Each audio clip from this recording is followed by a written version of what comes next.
Hi, this is Dale Sorgen, and I'd like to welcome you to our Imagine Liberty campaign website.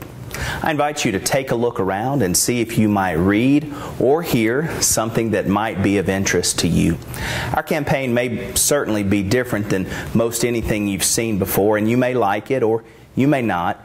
But hopefully you can appreciate it for what we are attempting to do, and that is to change the course of our current political and election process by demanding that ideas, real ideas that are accurately and fully expressed, be the cornerstone for our election process, not just sound bites and phrases that are used to galvanize the two ruling political sides against each other.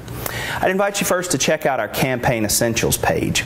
These principles are the foundation upon which we're building our campaign for the office of Governor of the great state of Washington. On our Campaign Essentials page, you'll notice first, among other things, that our campaign is not asking for or accepting contributions. This may be a fateful decision on our part, but the truth that I have come to is that the enormous amounts of money that flow into the election process for the candidates on both of the ruling political sides has only served to corrupt and distort the needs of most of the average working people.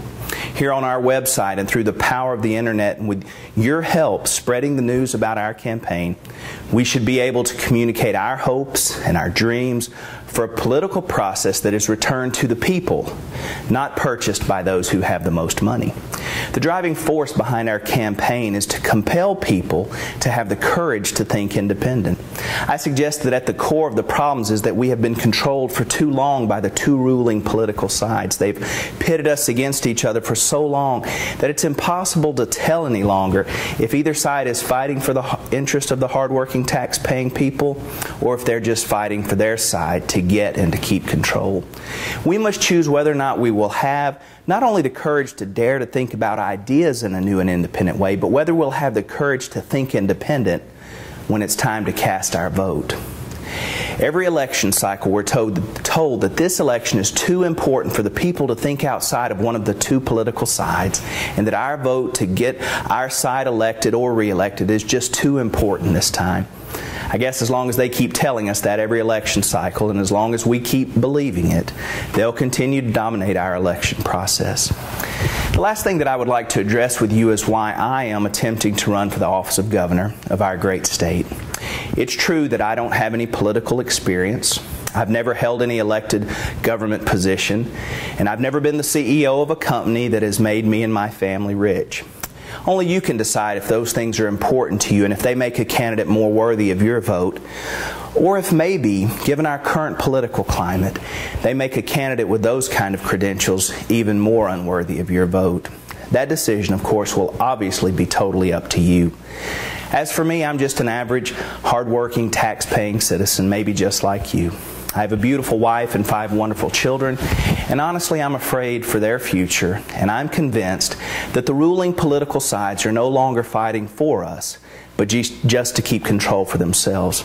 I don't have any hidden agenda. I just dream of liberty and a future that is different and more hopeful for my children, and I'm convinced that the office of Governor gives us the greatest platform to give our children hope for a brighter, more prosperous tomorrow. And finally, let me admit to you that I know that I have a Southern accent. It's not a surprise to me that you might think that I sound different than you. I was born in New Mexico, and my family moved to Mississippi when I was young. My wife Jenny and I have planted our lives here in Washington many years ago, and we've been blessed to see our children born and raised here. But for as long as we've been here, the accent hasn't gone away. And that's okay with me. I'm just hopeful that it might be okay with you also. Let me assure you that even though some may think so, my slowness of speech in no way reflects a slowness of thought. Some people find the accent endearing, especially my wife's, but others may not. But please do not let the sound that you hear detract from the message that I'm giving. I choose to believe in people, and simply put, I believe that the government should work hardest trying to figure out ways to let all hardworking tax-paying citizens, rich or poor, keep their money. And in those cases when we do allow the government to take any of our money, we should demand excellence and nothing less. I invite you to consider our Imagine Liberty campaign. If you find our ideas worthy of consideration, I ask you to join us and spread the word, because our success or failure ultimately lies with you, the people, not with those who give money to buy influence. Only you can decide this year if it's time to break the cycle and have the courage to think independent.